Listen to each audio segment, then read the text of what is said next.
Welcome to What It Takes, a podcast built to provide valuable insights for people just like you. Here we discuss industry-specific details on what it takes to navigate a journey of professional success from those that have already done it. We're not here to be vague. We're here to get to the nitty-gritty of it all, and today we'll get to the nitty-gritty of what it takes to start your own health and fitness business with our guest, Jake Peterson. Tom, tell us about Jake. Yeah, we asked Jake a few questions here. Jake's originally from the Lake Tahoe area, lived in Philly for about 6 years for school and work. Then he actually went on a 2-year mission for the Church of Jesus Christ of Latter-day Saints, speaking Spanish in Miami, Florida, and now lives in Los Angeles since about 2014. A lot of his interests, being a husband, a dad, top priorities is what Jake said, man. Those are huge to him. He currently serves as a bishop in his local church, which I know that it takes up a massive amount of your time. But he does love doing it, obviously. Loves comic books, food, are some of his major passions. His wife, Michelle, daughter, Freya, and son, Titan, which is an awesome name, by the way. Titan, like super cool.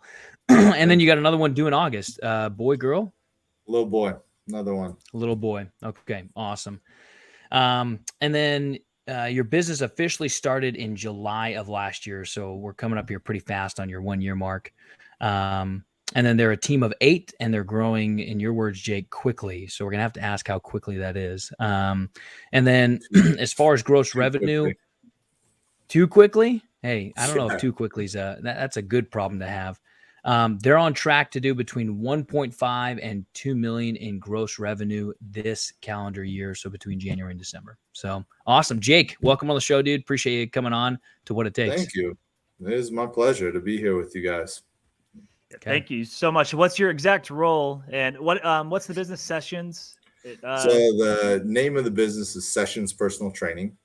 Okay. And the exact role is everything. Like as you start things off, everyone is doing everything. It's a all hands on deck. You live here. This is who you are now. This is who you are. Hey, here we've got a little cot for you to sleep on.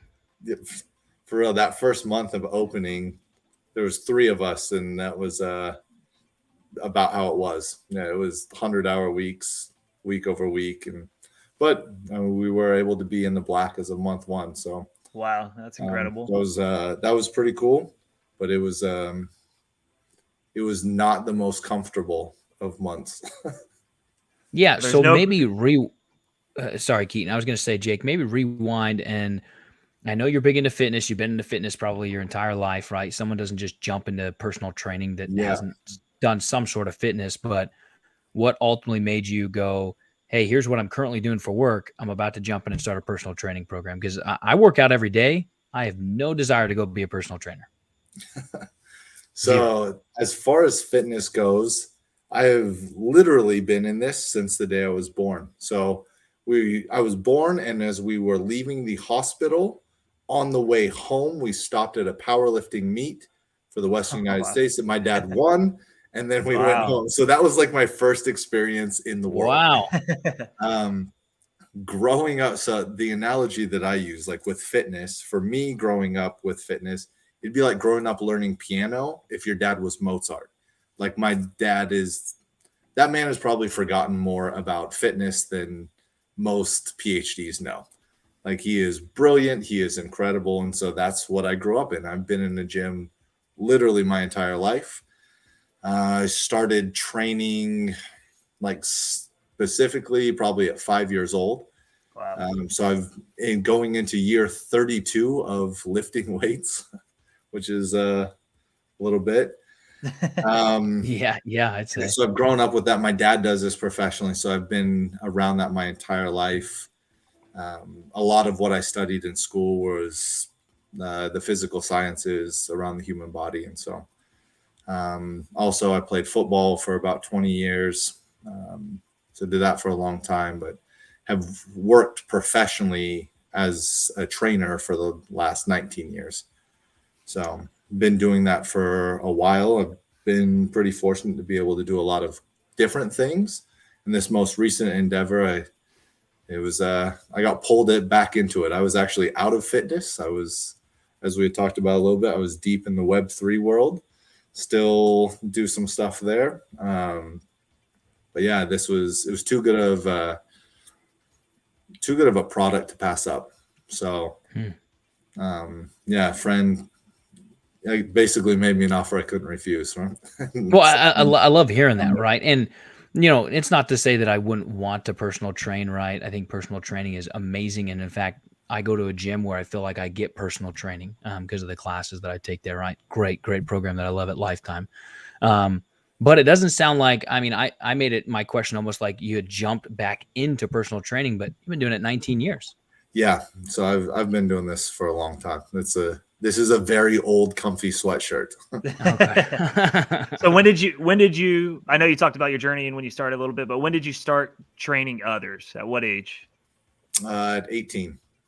Okay, 18. So in high school, still fresh out of high school? No, so I was in college at that point. I graduated high school fairly young. So I turned 18 when I was a freshman in college.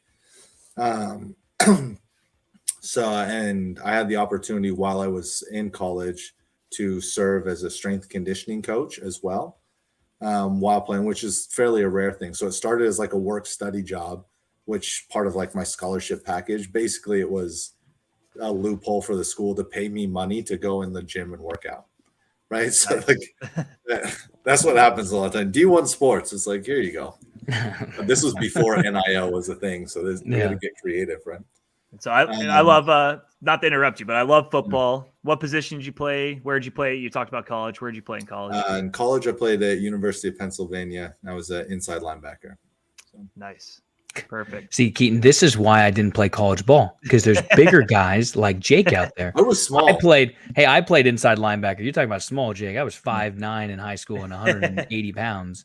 Now, I knew the game, right? The reason why people didn't start over me is because of the brain, but the bronze, I'm much bigger now at 210, and I am much stronger than I was in high school. But yeah, that's why people like me didn't make it, Jake, because of people like you. It's okay, though. Well, thankfully for your brain's sake, you did do it. So that your brain still, that's right. Your brain kind of works. So. Misfires every once in a while. Okay. I get you. So you were at UPenn, and it was part of your scholarship package to be basically a weight room assistant or whatever, strength and conditioning assistant.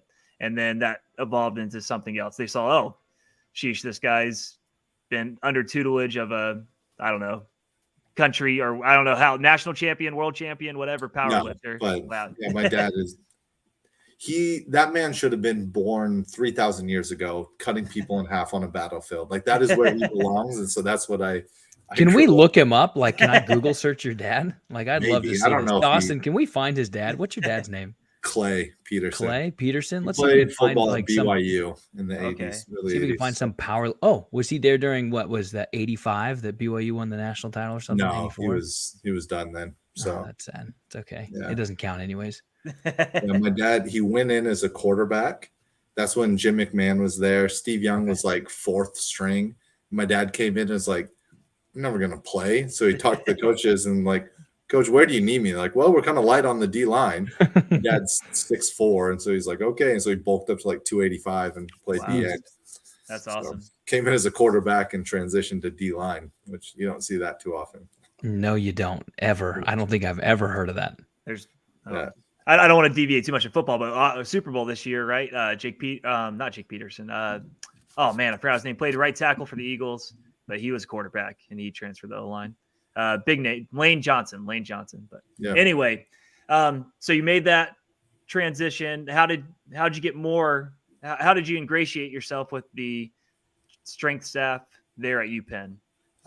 We had a lifting competition every year in spring ball that we called the Iron Quaker, right? Nice. And I won that every year. So it was like, oh, well, hey, you're kind of a small guy and you keep winning this thing. So it's like, so then it looked good if I was, and so then I had to do my certifications, took my CSCS and all of that stuff was fairly, I'd been around that a lot. So it wasn't very unfamiliar to me, and I'm decent at taking tests. So did that. And then I was able to function essentially as an assistant strength conditioning coach while as an undergrad and playing football. So that was kind of cool. Well, you skipped over the most important part. Give me the numbers. What numbers were you pulling when you won these competitions, man? I'm like starstruck. I love I have hearing no that. idea. So I've always sucked at bench. I never won the bench, but like the squat, the power clean, the deadlift, I would win those. And then I'd win like the pound for pound or the overall, right? Bench, I was never in. You remember the stats. Come on, Jake. What are the stats? Come on, give me I the have stats. no idea. So the most that I've ever done for any of those, the most I've ever benched was 425. The most I've ever pulled in a deadlift was 800 pounds, but that was on a trap bar. So it's like, I don't know. It's not like competition, right? Well, it's 800 pounds. Was 700 pounds. 700 pounds on squat. Okay. Yeah. Wow. And then my clean was like low fours. I think it was like 405. I could do That's that a good clean still. So my form was absolute crap. Like it was hideous. It was one of those cleans where you clean it and then you squat it. No, I didn't even squat it. It was a high catch because I didn't have the mobility to get underneath it. So. No, that's what I mean. You pull it up high and then they're like, well, you still got to go low. And so you're like, oh, okay. Yeah, it was horrible. But so you mentioned part of that kind of, all right, Dawson's showing him here, validating or not validating, but qualifying to work in there. You had to get your CS. So somebody that's tuning in that has no idea about personal training and how to become a personal trainer, but maybe they've been in fitness their whole life. Maybe they've been an athlete their whole life looking to get into it. Tell us about the CSCS. So that's a test that's usually reserved for strength conditioning coaches at the collegiate level or up. You'll see that as a requirement sometimes at the high school level for like bigger high school programs, as opposed to like your random history teacher who like had aspirations of one time playing things and he's the strength conditioning coach. Like schools with money will usually require someone to have a CSCS. So the big difference between that is some of the depth that goes into on Olympic lifting and developing programs and athletes and things like that. So that's kind of the big difference between that or like a NASM or an ACE or different certification. So what's the test like? Like a few hours long? How many questions? Is it hands-on, all paper? Gosh, really, that was a long time ago. So most of it's paper. There's a lot of multiple choice. There are sections where you have to develop programs. And then there's certain, guess hands-on would be the right thing, but like in-person practical exams that go with that as well. And then I would say for people that have started with your company now that might be taking that exam, do you know any of the current needs? Because I know you said that was so long ago and how you took it. Has it changed to the current time or is it basically about the same? No idea. That's like one of the, unless you are again serving. So within this industry, it's an interesting dynamic. I say there's a very big difference between qualified and certified. I can show you guys with a million letters behind their names that are skinny, weak little dudes that have never done anything and don't know anything. Can't do it, right? And they're certified or certified. Right? Right? Certified. Okay. I mean, you could go right now, we could take 15 minutes, go online, take a test and get a certification, right? Mm-hmm. However, I could show you some 60-year-old dude that's still in the gym crushing weights that has never opened a textbook in his life and has figured out more about training than someone with a master's degree, right? So there's a weird juxtaposition within this industry still of, again, kind of this spectrum of people that can do it, that know it from practical use, or then people that have just studied it. And so we're starting to get a better combination of the two. So, and let's continue down that road. So you helped at UPenn, got your CSCS, kind of introduced you into, I mean, you had been in the world your whole life, but introduced you to training others. What was the next step after UPenn? What did you do? Where'd you go? So after school, flirted with the NFL for a minute, snapped my Achilles tendon, which was a huge blessing. Because that made me really step back and think, like, do I want to play football? Like with my, like, is that really what I want to do with my life? I'd spent my entire life up to that point thinking I am going to play football, right? Like that was the plan. I did decide to go to the Ivy League as opposed to some of the other schools I was talking to, mostly because outside of BYU, the Ivy League were the only schools that were cool with me leaving on a mission for 2 years. So I attended my freshman year of school, left for 2 years, and then came back and finished out school. A lot of D1 schools, like at that time, I mean, we were still having to make like VHS, like highlight tapes to send to people. So this was early 2000s. So I was decently recruited, but from a small area. So you don't generate a ton of hype as the way you can nowadays. But had some good offers from some bigger schools, especially like the local West Coast schools.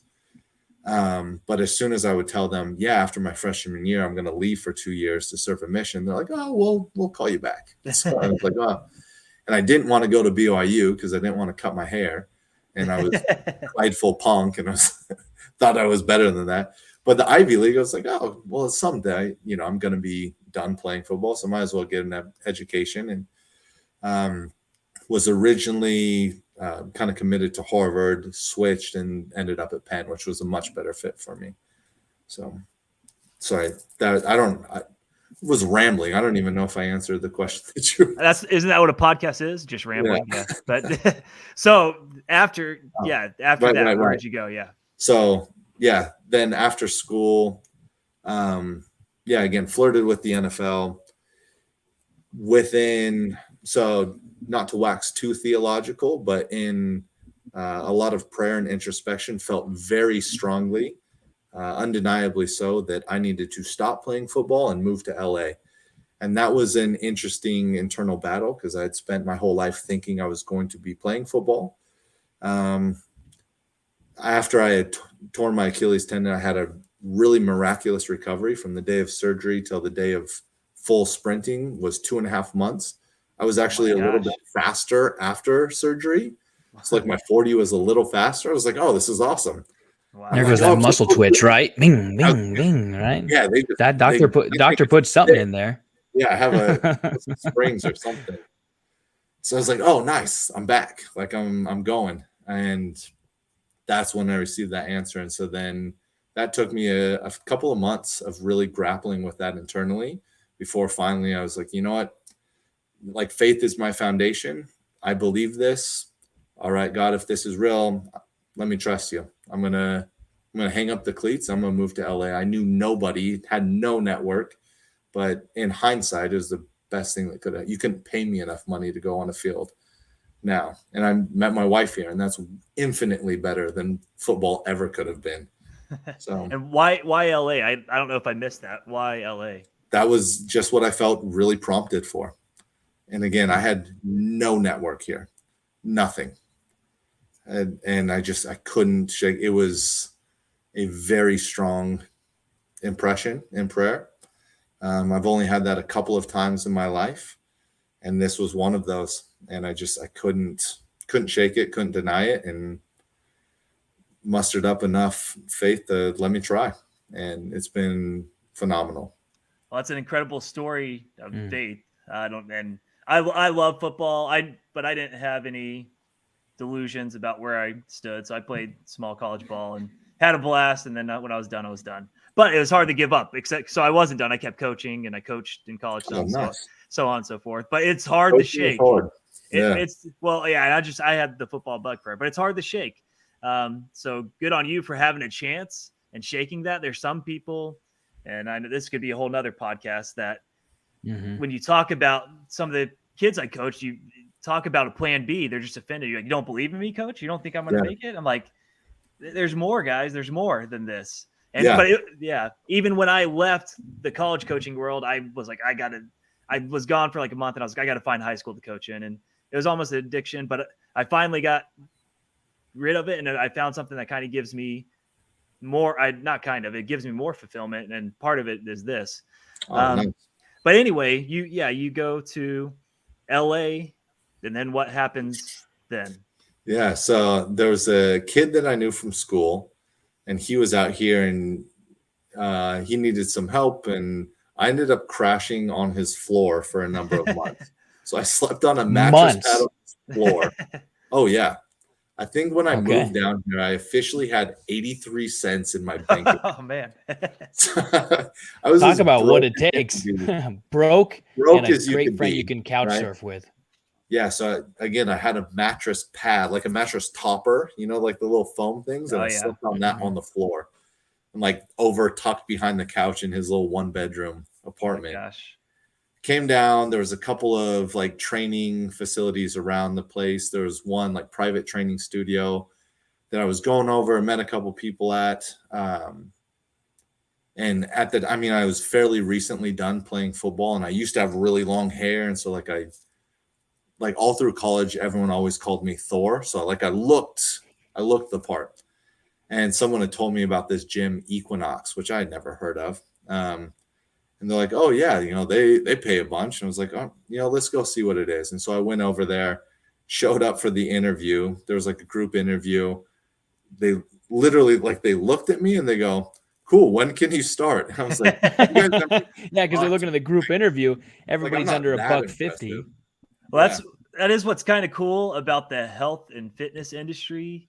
You can't, I mean, I guess, except for some substances, you can't fake it. Like, you know what I mean? I don't know. You could tell me better, but Yes. At the same time, we have social media now with every 20-year-old that has abs because they're 20 or they're on a low dose of steroids, telling people like, oh yeah, buy my training program. It's like, dude, no, you're 22. Like you can eat anything you want and you have good genetics and you look great. So that's okay. That was a terrible point. All right. Yeah. no, Just don't. but you do have a point though, because at the same time, like, why should I pay someone to tell me what to do physically if they look like crap? Right. Yeah. Yeah. Like they're Oh, big fatty. absolutely. They might be brilliant, right? Like I know some trainers that were phenomenal trainers and look just like their normal schlubby, like fat dude. Brilliant, amazing trainer, and had horrible business because of how they looked. And unfortunately, that's a lot of people kind of judge a book by its cover on that regard. Well, I mean, you But can't at the blame them same though, time, Jake, it's can you? Can you really blame people? I mean, they want to get no, not fit. at Can you all. really blame them, right, for saying, well, this guy's tubby lard over here. I don't want to, Yeah. he's eating donuts out in the Hey, parking lot. But proof I is know in the he's pudding. knowledgeable, Yeah. but Yeah. Proof's in the pudding. I mean, yeah, if I go to a financial planner, I want to see their books. Right. Like, Yeah. if you're going to tell me what to do with my money and you're broke, why should I believe anything you say? oh, see, So that's the a funny big one too, thing- though. You should see their books because more often than not, they're putting you in stuff that they're not invested in. Well, it's harder to tell that. That's Just saying. why I feel like health and fitness, because you can at least see. Yeah, I don't know. There's definitely visible aesthetics that tell you the truth or not. Yeah. Mhm. So you start at Equinox just by walking in. Essentially, Yeah. they had a really good team there though, and I was really Good. fortunate because some of the other clubs. So I was at the Westwood location. Some of the other clubs had a bunch of yahoos. This one actually, there were some really good trainers there. They had some really good managing staff, and that's actually where I met the people that I'm currently working with. So you come in and essentially they start you at like $17 an hour, pennies, which cost in LA, you're not going very far on $17 an hour. Mm-mm. And then they have this whole like weird, their business model is not great. Part of the reason why they're struggling low financially, but you have to be full time, which for that I think was like 21 personal training sessions a week. So 42 sessions every pay period. Then that would tick a box that like, oh, then you got this pay bump up into full time. And usually it was taking people about 6-ish months to get to full time. I got really lucky and I was full time within my 3rd week of working. Wow. But part of it was because, again, I came in and I'm decently strong and I trained with a certain intensity. I had a lot of demons that I was working out, right? Like a lot, I like come in like hoodie, like focused. It's just like I was very aggressive with how I trained myself. And some people just kind of gravitated towards that. So I was able to ramp up pretty quickly. From there, was able to start building a network, and in about a year and a half, then was able to transition out of Equinox into a few different things. So And going into that, when did you start? Or did you start on your own before? I know you're in sessions now. Yeah. Did you run your own health and fitness business, personal training business? Yeah. After that, how did you get started into that? Building up a network. You start training clients. Met a guy that had a private gym for a few trainers, and he was the trainer for Robert Downey Jr. since the first Ironman. So it was kind of this small little exclusive spot, and I got invited into that. And I just, as with anything, like success almost always comes down to luck. Like everyone's going to have opportunities, but whether we capitalize on those or not, I just got lucky with some of the people I was able to meet. So. And how would, I mean, I know you said it's luck, but how would you recommend putting those opportunities more in front of you? If you're somebody, you're hungry, well-deserving, you're up and coming, you've been mentored by some good people like you have, it sounded like at Equinox, and you're ready to take the next step and have your own clients, hopefully a private gym. What would be the best way for somebody to come across that luck, to network and find those people? How would they do it in this industry? So, I mean, the adage of the more lines you have in the water, the more fish you catch kind of rings true here, right? So, yeah, you're going to get lucky and catch some fish if you have a lot of lines in the water. If you only have one and you don't bait that hook, like you're not going to catch anything. So a lot of it is constantly putting yourself out, talking about that when you're with people, and without kind of being sleazy about it, right? So for me, it was one of those things where you meet people. LA's really built on this foundation of who you know. It's kind of a weird city in that regard. But everywhere you go, you're constantly meeting people, coming across, oh, I know this person or that person.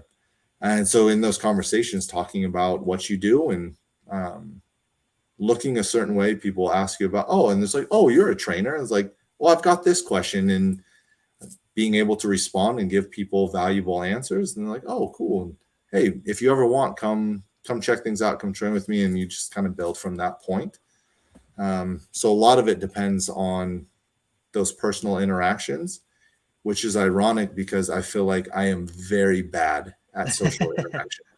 So how I built it up still sometimes I'm not really sure. To your point though, Jake, if you look a certain part, I think people are going to come up and ask, right? Like, hey, where do you work out? And that opens the opportunity for you then to share, actually I work out of my own gym because I'm a personal trainer, right? Or I work out of this place, right? And I'm a personal trainer. Great. Get in touch with me. Tell me more though.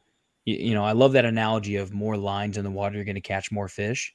How am I, to Keaton's point, how am I being an up and coming person? I'm 18. I want to be a personal trainer. What are those lines? Do I need to go to the clubs? Do I need to go to the restaurants? I know you can talk to people as you walking about, but are there specific places you would have people target that were helpful for you to be successful? That's a good question. So one of the things that I think with any industry, you need to be able to, or be willing to do what others aren't, right? So like with Equinox, I was able to ramp up to full time extremely quickly because I was the only person willing to come and do a floor shift at 5 a.m. Floor shift was, they put you in this blue shirt and you basically walk around and re-rack weights. And I was like, cool, like no one else is doing this time. That's me. I'm going to come and do 5 a.m. every single day.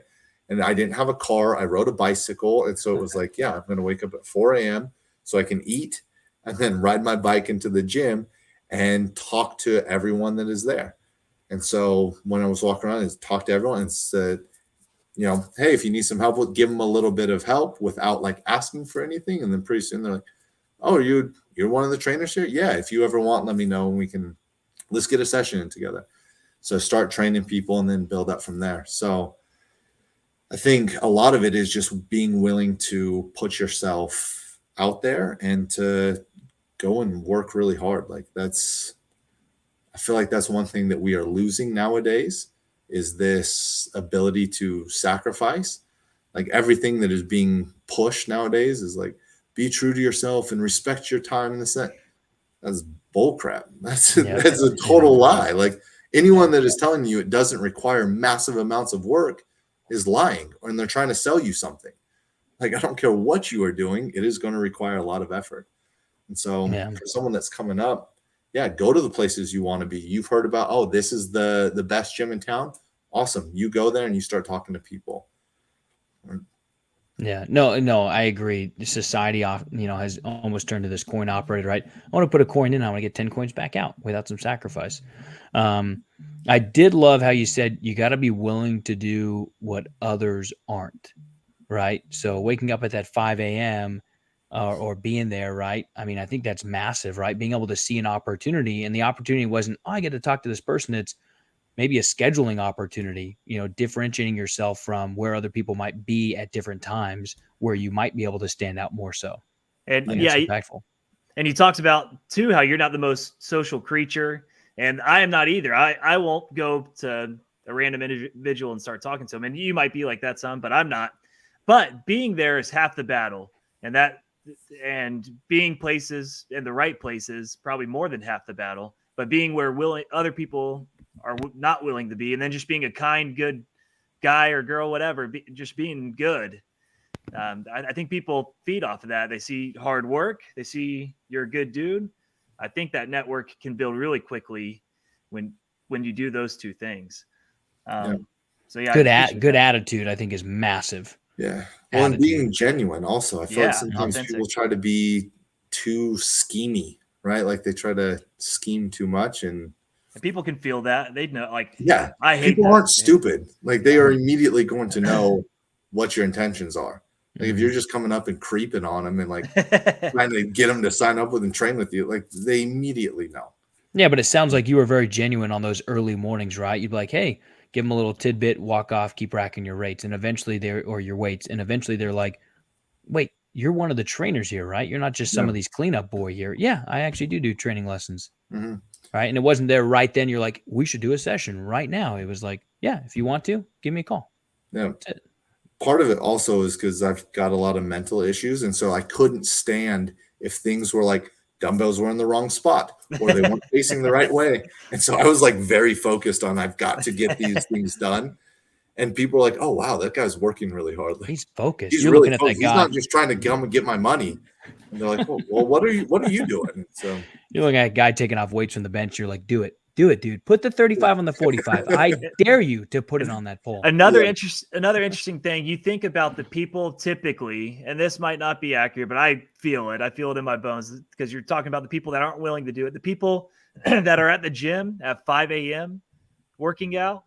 That's a whole different breed of people that are working or that come at the 6 p.m. shift or that come whatever. Absolutely. And so you're really surrounding yourself, I feel like, with the elite. That's the tough. I feel like the toughest thing, the mentally toughest thing, is to get up, get somebody somewhere else, start working out, and just start. And so you're really, that's a genius move. And if I was young and looking to get this industry, yeah, go work at whatever gym and take the earliest shift you can. I mean, you're just going to surround yourself by driven, motivated people. Well, Dawson shared this quote, right, with us. Jerry Rice said, today we do what others won't, so tomorrow we can do what others can't.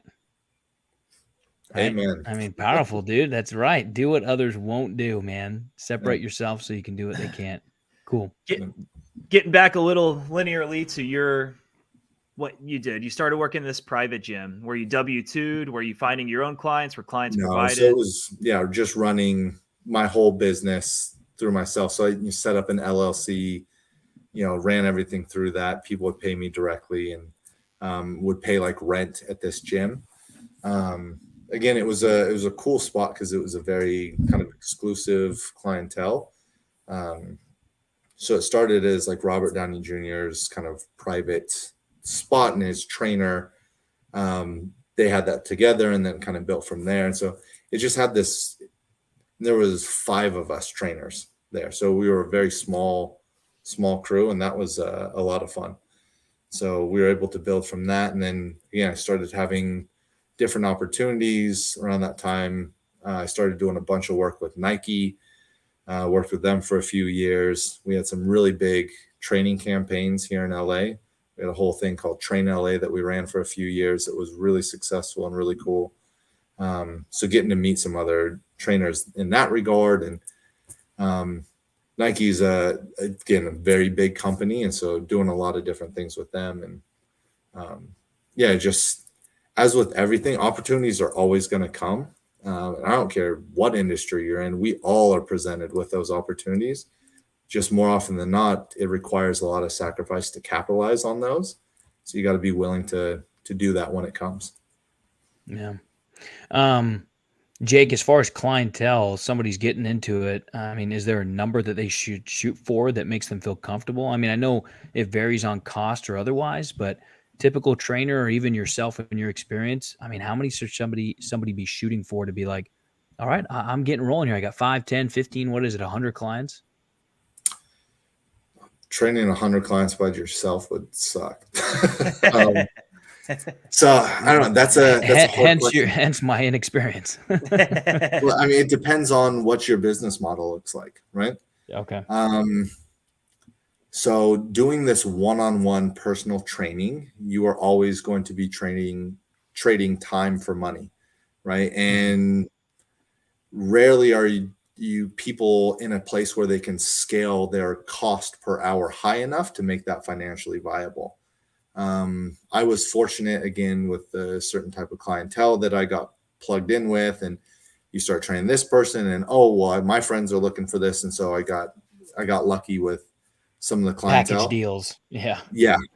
So people bringing in their friends, and these are, higher net valued individuals that wanted a personal trainer and this type of stuff. But at the same time, there was days where I was working 14, 15 hours straight of client after client, back to back to back. Wow. That is hard. So maybe it's a tough question because of the monetary value behind it, where you could have a personal training one-on-one with somebody that in that hour is going to pay you $100, $500, $1,000, right? For maybe a one-on-one session, depending on the value that you might bring in their eyes. Exactly. So maybe give me that range. Hey, as you started out early, you said you started training people at 18. What were you charging back then? And then maybe give us some of those higher end clientele, obviously not their names. We know there's a privacy thing there, but how much were some of these people paying you that when you were training some really, profound people that needed to do it for their job, maybe, right? Like Robert Downey Jr. I mean, that's his job, is to look fit and in shape, right? So maybe give me that scale if you could. Yeah, no, for sure. So like when I was 18, and again, I was pretty knowledgeable and I'd been doing it for a long time, but I was still 18 years old and green, right? Yeah. Drastically better now than I was then. Hope so. Yeah. Maybe. Yeah. So but I was working at the school, and so they paid me as a work study job, which I think worked out to, I don't know what it was, like single digits per hour, right? Like maybe $8 or $9 an hour, right? And for a work study job, and then building from there. And at most I was making maybe $30K a year from assistant strength conditioning work, right? Then starting to build into private clientele, and you're charging 50, maybe $80 for a session, right? An hour. Is that an hour? Yeah. When you say session, terminology, an hour. Yeah. Okay. Typically, some people are a little less, some people are a little more, depends on the needs, right? Like had a pro guy that played for the Eagles that I was working with at the time. And his requirement was a little bit longer. So we usually had about 90 minutes because we did a little bit more extensive work. So we were doing a lot as far as mobility and recovery and breath work and those type of things. And so he paid a little bit more. So I was like in that $100 range then. Whereas as I built things up in LA was, baseline usually about $250 to $300 an hour. And then for certain clients, based off of their needs, I had one client probably spend, I don't know, $75,000 that year just for me to train them. And part of that was helping them with meals and doing nutrition. A lot of nutrition. I bet was huge on that. Yeah. So I do a lot in that regard, working with them on optimizing their sleep. But part of it was schedule flexibility. They needed me to be there when they needed me. And so they paid a lot for me to, for one person to pay essentially, it ended up being a little over $75,000. Like that's usually a full-time job. Yeah, it's absolutely And significant. sometimes 2 hours a week with that person. Yeah, which you touched on a number of different like value adds as a trainer, right? Nutrition, lifting, breath exercises, even stretching, mobility, Sleeping. sleeping. I absolutely. Somebody's getting started, right? Kind of the theme of the podcast, what it takes.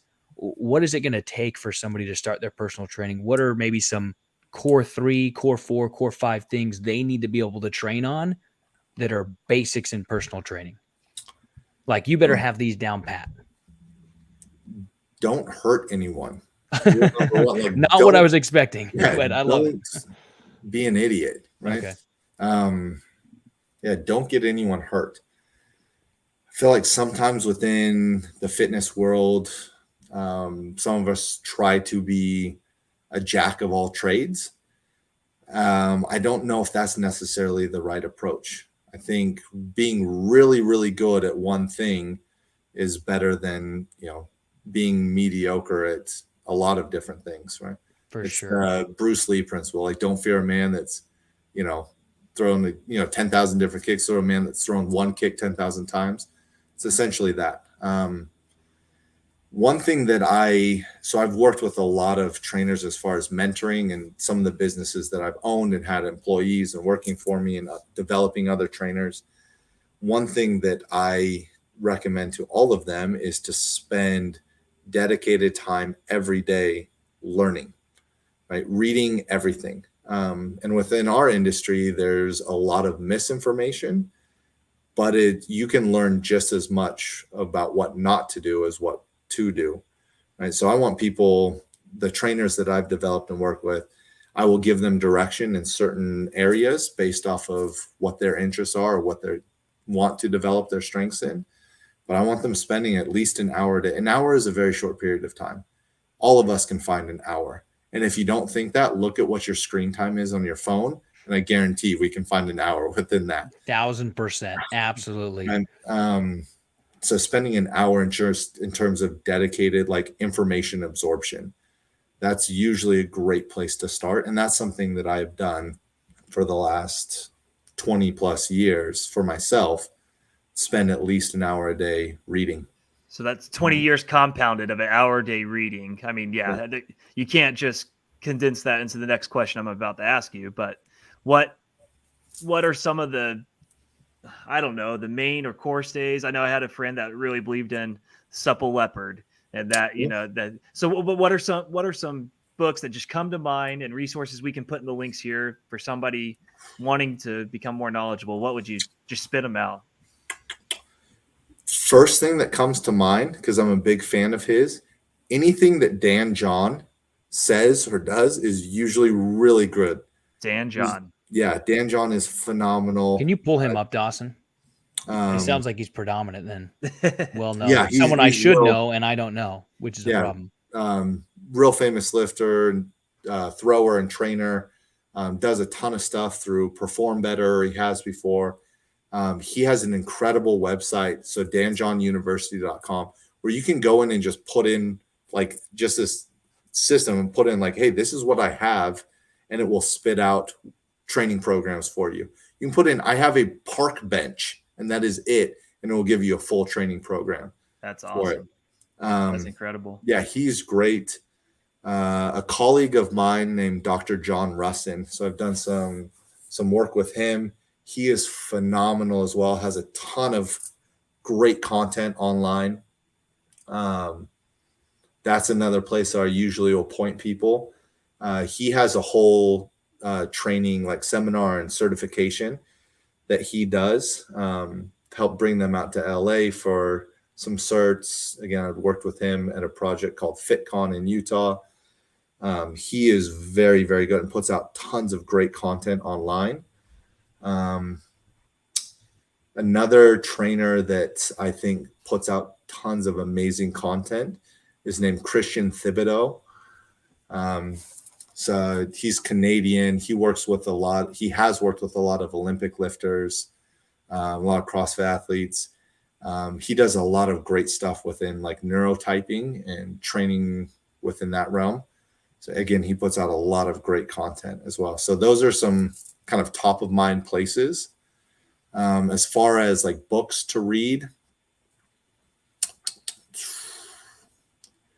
Martin Rooney has written a number of books that are definitely worth reading. So this one is not fitness related, but it's called Coach to Coach. And it's just talking about the essentials of being a coach and the role as a coach. And it's this fictional story that he tells. And within it, there's a lot of principles that you learn about this college football coach being mentored by another coach. That's really great material as far as learning how to treat people and interact with them as a trainer or as a coach. Can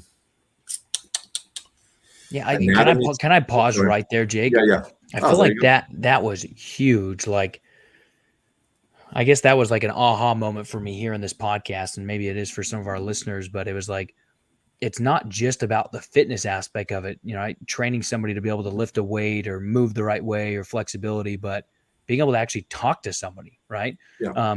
Helping somebody shape their goals, I think would be huge, right? That Coach to Coach book that Dawson just pulled up that you suggested, I think that's massive. If you can't help somebody identify a goal and then outline maybe steps to get there, it doesn't matter how fit you are personally, right? Or how much knowledge you have on how to lift a weight. You've got to be able to build that plan. Maybe you can share more of that, of what's helped you to visualize someone's goal or the right questions to ask to get on that path. Yeah. And you realize within training, again, someone is outsourcing their physical wellness to you, essentially. Mm-hmm. And that could be a big responsibility, but not everyone wants to do the same things, right? Their goal might be to deadlift 500 pounds. Awesome. Another person is like, I'm trying to play with my grandkids, right? Like, I'm trying to stand up without pain. Pause right there. I'm going to interrupt. I'm so sorry. Have you guys seen that Christmas video of that old guy? It makes me cry every time, dude. With the kettlebell. He's out in the garage and he picks up the kettlebell and his wife's just like, what are you doing? And he's like, I'm just working out. I'm just getting stronger over here. And he just keeps lifting that kettlebell. He'd hold it. And then all of a sudden his granddaughter comes for Christmas and she runs to his arms and he picks her up. And you're just like, your whole, body. I haven't seen that. I got to go see that. That was incredible. Yeah. But so like that right there, that's what fitness should be, right? Mm-hmm. I feel like too often, especially as social media has dominated so much of our current society and culture, there's too much outward facing focus. And again, that's not a bad thing to want to look a certain way or take confidence and pride in how you look. At the end of the day, though, we are all going to get old and saggy if we have that privilege, right? Like if we have the privilege of getting old and gross, like, yeah. But you got to get to old to enjoy that. Yeah. Right? But like, how does that feel? What can I do? Man, I think so that's one thing that I want to see more of a shift in is having people's goals being, how do I want to feel and what do I want to do versus, I just want to look good with my shirt off. Again, I think there's a lot to be said for that. But yeah, to your point, I would love to see more of that, and helping people identify that is hard. That's a hard thing. And more often than not, people's goals change. That's one thing with sessions that we are doing, I think, very well. And we're kind of blazing some new territory that hasn't been done within fitness at all. Yeah. And we can talk more about that as we go on, but helping people, meeting people exactly where they're at and helping them develop a plan to go from there. Yeah. Cause I was going to say, what if you could give a starter, someone starting out, trying to help somebody on that journey? What are some of the first 3-4 questions you ask someone, even before a session or starting a session, right, with them? Yeah. So essentially ask them, what do you want to do? What do you want to feel like? And what do you want to look like? Those 3 questions, okay. Yeah. It's awesome. And I usually keep them in that order because more often than not, people come in thinking about the aesthetics first. The nice thing about the human body, form will always follow function. Like, oh, you want to look like you can bench 315? Cool. So you can bench 315 and you're probably going to look decent. Right? Look like it. Yeah. You want to look like a sprinter? Awesome. Let's sprint. So that's the one nice thing about the human body. There's a lot of interesting and kind of difficult things about the human body, but form will always follow function.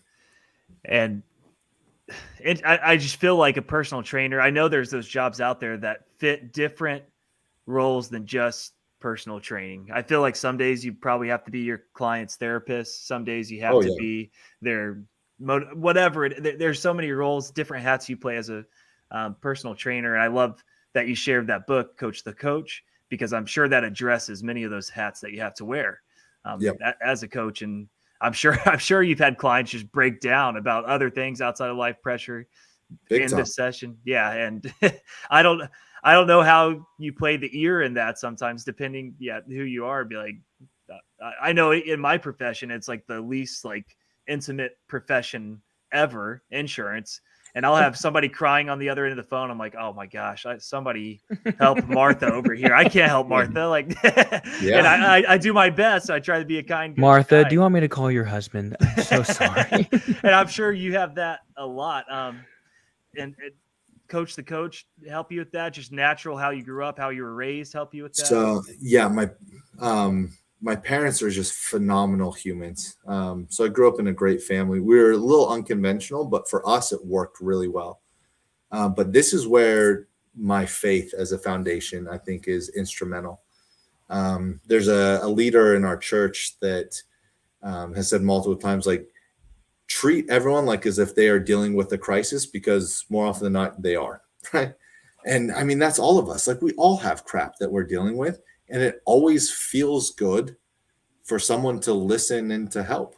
I mean, I believe that one of the purposes of this life is for us to learn how to get along with one another.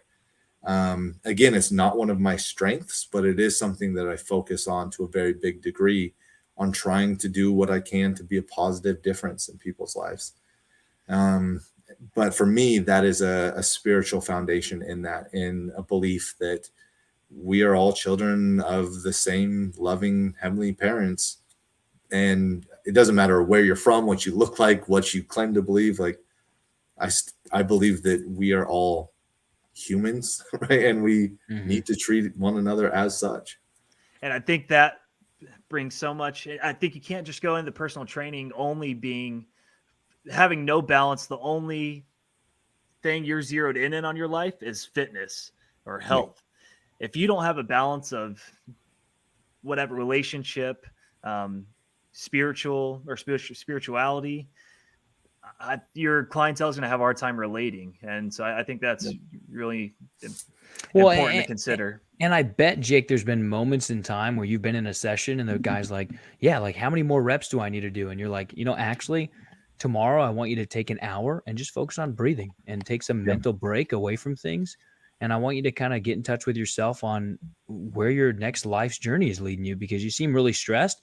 And when you come to my sessions stressed and overburdened with the world, we can't focus on those muscles. They're tired. You're all tensed up here in your neck. And I got to get you to loosen up a little bit. So take some time this week, go hit the sauna a little bit, relax in the hot tub, and read a book instead of sitting on your phone all night, right? And go to bed at 9 o'clock, right? So there's this journey, I feel like, as a personal trainer, that you could almost lead these people on this magical, right, land of where it's almost make-believe nowadays, because people are so lost in technology and lost and not in touch with spirituality. To your point, I love that.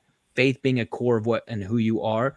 I think we'd find that with a lot of personal trainers, that they have a core that really drives them. I had another point and now it's gone because that was so good. As you were saying that, I was like, usually in that case, that's why I'm like, all right, let's do something really violent. Like, you're having a hard time. Let's go really hard with med ball slams or something. Like, I think there's a lot of catharsis and physical suffering. My college strength and conditioning coach, he always talked about, and you mentioned it earlier, getting the demons out. And he like, if he saw somebody struggling, and some of us liked it. He knew who he could push.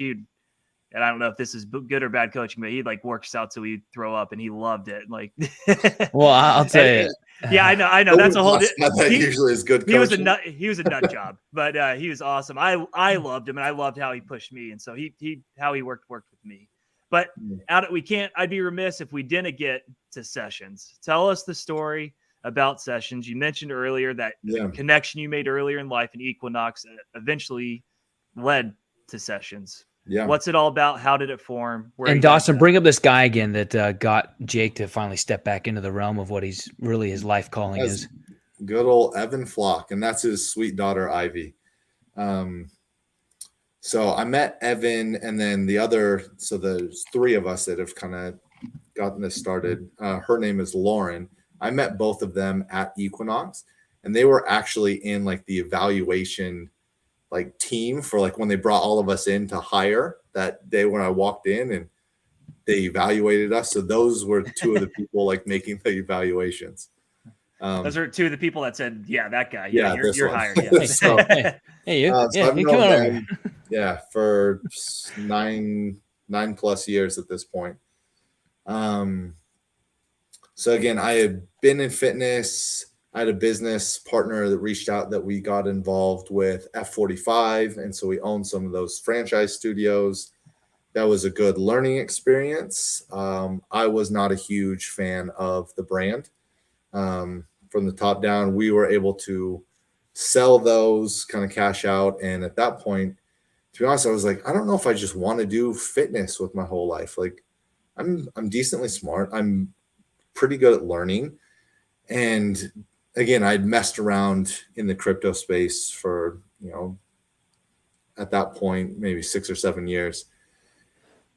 But I had this hard realization of my kids are going to grow up in a world that I have no ability to navigate. Right? Like my daughter, my son, now both sons, they're going to grow up in a world where VR is the norm, where blockchain technology has always existed.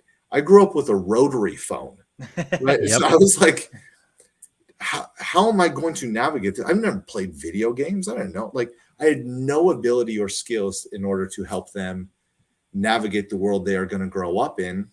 So it'd be easy for me to be like, oh yeah, well, just don't be on technology. Like, okay, you're just out of touch, like weird old dude. Right. So I was like, I need to figure this stuff out so I can help my kids to be safe and understand the world they're going to grow up in. And that led me into this massive deep dive where I was doing everything and all things within that space. I more often than not felt like the human personification of you can't teach an old dog new tricks. I was like, I used to be decently smart, and I feel like an idiot most of the time as I'm trying to figure out, just setting up like a wallet online or something super simple, right? But started learning more, and was getting fairly involved into that space. And then my friend Evan, he was doing a lot. So, and I'd been doing a lot of consulting as well. So I was doing a lot of fitness consulting. So those were kind of my main revenue drivers was the consulting and then this, Web3 space. Which, sorry, I got to ask that. Yeah. Consulting, personal training, separate it for me. So consulting was the interesting thing just by some of the network that I started to develop. Hedge funds interested in buying a fitness brand. They need a fitness professional to come in and evaluate this product. Much more business oriented. Yeah. Okay. And so within this realm, within fitness, it's very rare, I think, to have someone that's very good at fitness and very good at business. It's hard to be good at both. And I think I just got lucky with some of the opportunities I had, and I was able to learn on the fly and have some great opportunities. So that's where in owning F45, I got very well versed in the business side of things. And I've been doing some prior to that as well, some of the different companies I was working with. But so then was doing those things. My friend Evan, he had been doing a lot of business consulting, and I'll tell more of his story, but was doing extremely well in that regard, but consulting other fitness professionals, right? Basically teaching people how to run a gym out of their garage and make a lot of money doing it. Out of his garage gym, he was routinely doing 50 to 60K a month out of a dinky garage gym. Like for sure. garage, And I you was talk like, about garage gym, like square footage, like a 2-car garage gym. Or what are you talking no, about? Like, dinky, maybe 500 square feet, maybe. Like a single car garage, a motorcycle garage. Yeah, motorcycle. Yeah, for real. I mean, Wow. he comes Then, in. like, I his got a bench. Lay backyard, down.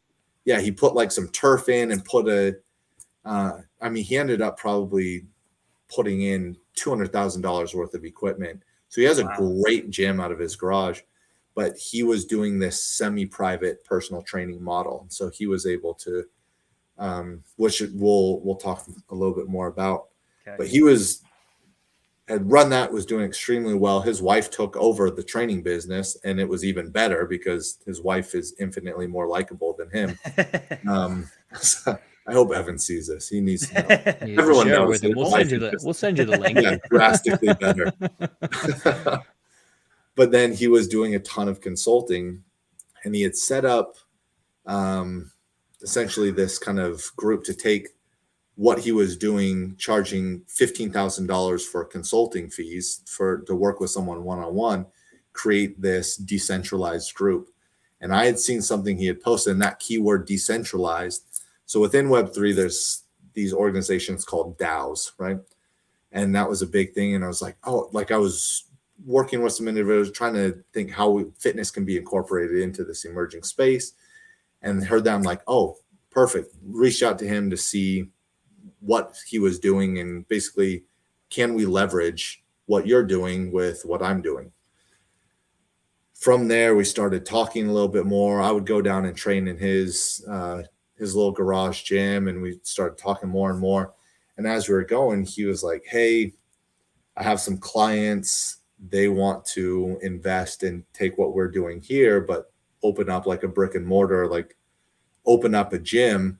You've owned gyms. Should I do it? And my answer was not a chance. That's stupid. That's a great way to lose money. Like, don't do it at all. I was like, you have a great thing going. You're making tons of money. You're doing phenomenal. You have this business here. You have your consulting business. Your schedule is easy. Like, why would you mess up what you are currently doing? Mm-hmm.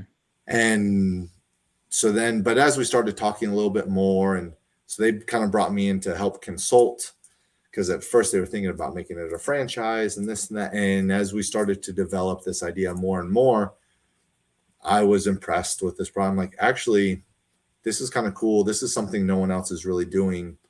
There's some serious potential here. Then that's when they asked, like, hey, do you want to just come on full time? Like, do you want to be part of this business? And I was like, actually, yeah, I do. And so then here we are, fast forward a little bit, and we're up and running and doing decently well so far. What's the most unique thing about Session? So what we do is semi-private personal training. So we have a location one is 2,000 square feet. So it's tiny.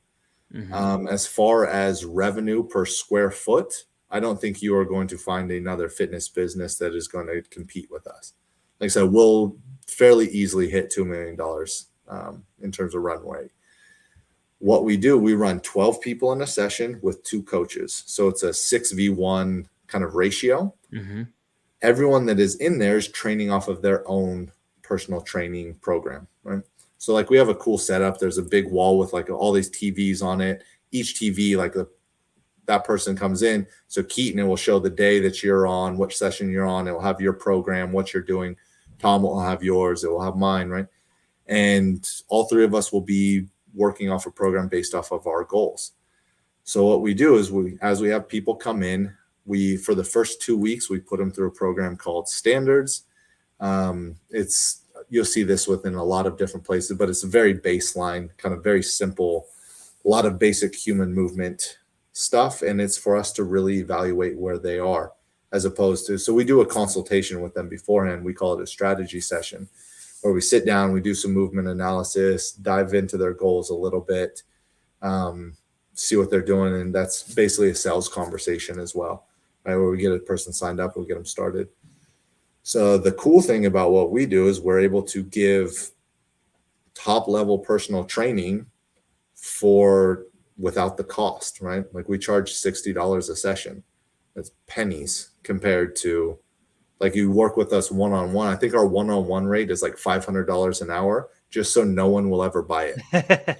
Like, and Evan has said the moment anyone buys a one-on-one, they're raising the price. He's like, Right. yeah, Here we go. We're going Double. 1,000. Next thing you Yeah, know, you got somebody just- coming in $10,000. You're just like, how high But do we at have the same to go? time, we make the joke sometimes where someone walks in and it's like, okay, like we take them through very basic human movement patterns, but like we don't need that one-on-one attention very rarely. And honestly, we get a lot better work, and there's a lot to be said for this kind of group suffering, right? So you're in there, you're all working together, but there's no competition. It's not a one-size-fits-all approach to fitness, as opposed to going to, a CrossFit box and everyone's going through a WOD, the workout of the day and everyone's going through the same thing. Cool. Me and the 60-year-old, grandma is coming in and trying to move better. We're going through the exact same program. Maybe our weights are a little different. That doesn't make sense. So now we're able to meet a person exactly where they're at, where their goals are. So, we have people that have never stepped in a gym before. We have Olympic athletes. We have people that are striving for very high performance. We have people that are trying to lose 100 pounds plus. People are just trying to be pain-free. So we can cover this whole spectrum of needs in kind of one format, which is really special. Unique. And So really Very cool. unique. Is the profitability in, because you said it's not a high cost at all to them individually. So is the profitability is to be able to do 12 of those at once? So 6 to 1 coach at a time. Yep. Is that where the profitability is? Okay. So again, you're, now having 12 people in a session, that scales pretty quickly, right? If we're carrying, and the other thing is we set people up on training, like a training appointment. So it's not a class schedule. We like to joke that class is the only bad word at the gym. Evan curses constantly. I don't say curse words at all. And so somewhere between the two of us, right? Most people land. But we joke that class is the only bad, because it's not class. It's not I'll just wake up and see if there's space and let me train. So part of when we're meeting with a person is, what is your training? Like, when can you train? What does your schedule look like? And we put them on a recurring appointment schedule. So it's cool. Your schedule, you train Monday, Wednesday, Friday at 9 a.m. That is your session. No one will touch that. That is yours. You can go in and switch things if you need to, like within our app and stuff, but you show up, right? As opposed to, because if you train only when you feel good, no one's going to train, right? And so we create this consistency, and that's where the progress comes from. I don't care what you're doing in life. Consistency is the only driver of progress. So if I was a personal trainer, I was listening to this. Yeah. Well, no, I'll go back to something else. Going back into sessions, because I was about to take us off into a squirrel real quick. But I'll get back to sessions. Yeah. To be able to start something like this, you said it's nothing crazy, 2,000 square foot, but you have some pretty cool stuff, it sounds like, up there. These investors, they came and backed this because they saw what you guys were doing as their trainers, or and they had the idea, or Evan pitched them idea. Like, how'd that work? So essentially the conversation was, Evan, this is a really good product. When are you going to make this a real business versus your creepy garage? And he's like, well, Evan he's such a good salesman, but he goes, well, whenever, he's like, yeah, I'll do it. And whenever you give me the money. And they go, okay, how much you want? He's like, well, are you serious? And they're like, yeah, let's do this. And so that's where the conversation started. How much was needed to start? Very little. So most fitness franchises to start up, F45 will sell you on, $250,000. It's closer to 800 in reality. Orange Theory is going to be around $1 million. Planet Fitness, which actually destroys everyone in terms of profitability, but that's a different conversation. You have to be pretty high earning, and they're very selective about who they work with. But you're looking at a few $1 million to usually get started. For us, this place, to our all-in startup costs, this is including paying our salaries, was $150K. Wow. So yeah, as we're opening our next location, again, it's low. I mean, we spent $60,000 on equipment. What do you credit to that, to being able to start so low? Efficiency, right? So like if you go in our gym, everything we have right now is Rogue. Just they're a really good company. They make great quality stuff, but it's decently cheap, right? But the nice thing is it's all built here in the United States as well. So we're able to save a ton of money on shipping, whereas right now it's been super high. Their customer service is amazing. So if like we were missing like one dumbbell and they sent us like a ton of other ones. So I got a bunch of free dumbbells out of it, which was great.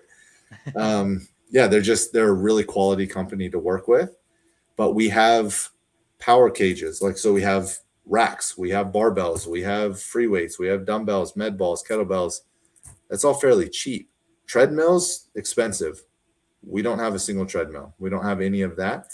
So the product, what we do is strength and conditioning, and it's in a pretty, sometimes it might look a little aggressive when you walk in, but that's what the coaches are, that we're working with everyone, teaching them everything they need to know. So our goal is that they could go to any gym in the world and immediately feel comfortable, know how to set things up, know what to do, know how to train themselves. I think part of the low cost too, right, is the square footage needed, right? Yep. You don't need this massive Gold's Gym, 20,000 square feet because you're doing semi-private lessons. Yeah. I think that's a big part of it. Okay. Yeah. So we save a lot of money there. Now, investors, were you the only single investor to help Evan get started? I mean, Evan probably put money in too, but what I'm saying is, like, are there several people that you kind of gather together to get this thing started?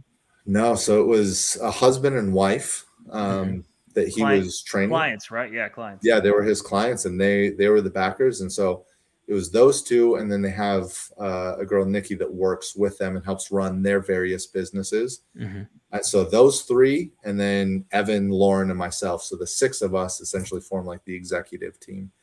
And then we've been building it from there. Oh, that's really cool. We got to wrap up out of respect to your time, but one last question, as quick as you can. Yeah, I'm with you. What you said. If I was a personal trainer and I had some good background in it, I would run a $50,000, $60,000 a month business out of my garage and out of apparently his creepy garage. So how did he do that? I mean, how many people was he training at a time? I mean, how did he earn that? He kept the lights down really low. No, he was doing 6v1, right? So the nice thing is concept. Okay. As a fitness professional, if you are, again, and this is where most people fall apart. They just don't have any concept of business. So if you have a good accountant, again, set up an LLC, run things through that, you can write off a ton of things within, so you can save yourself a lot of money in terms of write-offs as far as profitability for a company. The hardest thing to do in fitness is train general population. Training elite, but everyone gets into fitness and they usually go to either end of the spectrum. They either want to train elite athletes or celebrities or what have you, or they want to do rehab, train people that are very broken, right? Both of those areas require certain specialities. However, they're very simple. It is training a pro athlete is much easier than training someone that has never stepped in the gym before, has 50 pounds of fat they need to lose, and has no concept of body awareness. That's hard to do. Training someone that's a pro athlete that this is what they do, or training someone to get ready for a movie role, they're getting paid a few $1 million to look a certain way with their shirt off. That's more of a simple thing to do, right? So with that said, everyone wants to go to those ends. Hardest thing to do is train gen pop, yet that is where the money is. So if you're a personal trainer, the only way you can really scale your business and do it effectively, the semi-private model, right? And that's I think one of the biggest things that I would want up and coming fitness professionals to take away. And that's our goal, is to change the way personal training is done. Right. And so that's why we do it in this way. And that's what we're trying to kind of change this industry. That's awesome. Profound advice to end, I think, for anybody that's looking to get into the industry or is in the industry and wants to change or adapt and evolve the way they're doing things. Is this we have to watch one of these. So we have got to add one. Yeah. And I love this man. His work ethic is unbelievable. You want to talk about whatever it takes? Like the month we opened, October 1st of last year, Evan was on the phones doing lead nurture. So we'd have leads come in and follow up with them. He would be on the phone 14 hours a day straight. Again, we're in the black as of month 1, which is insane. Incredible. But show me another person that's willing to make nonstop phone calls for 14 hours a day for an entire month. That's crazy. Yeah. Dawson, go to the third row. Third row, second video. Yeah, click on that one. Oh, so this is like an Are ad. we able to get sound on there? Oh yeah, this is a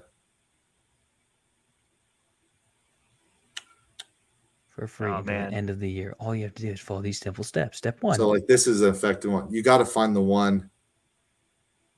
Yeah, tell us which one to find, Jake. Oh, I don't. Yeah. There's one where he offers.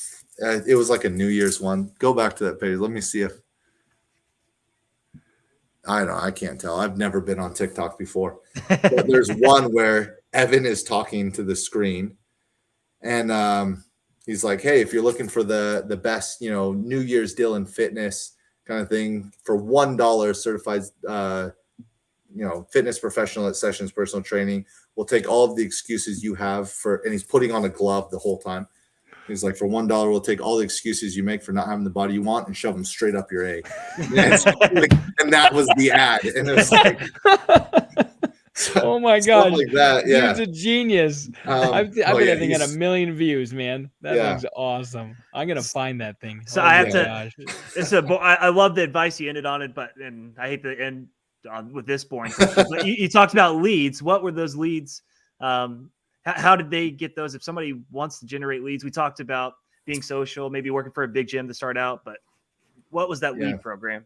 So, and this is one thing that Evan really specializes in, and this is the nice thing about working with a team.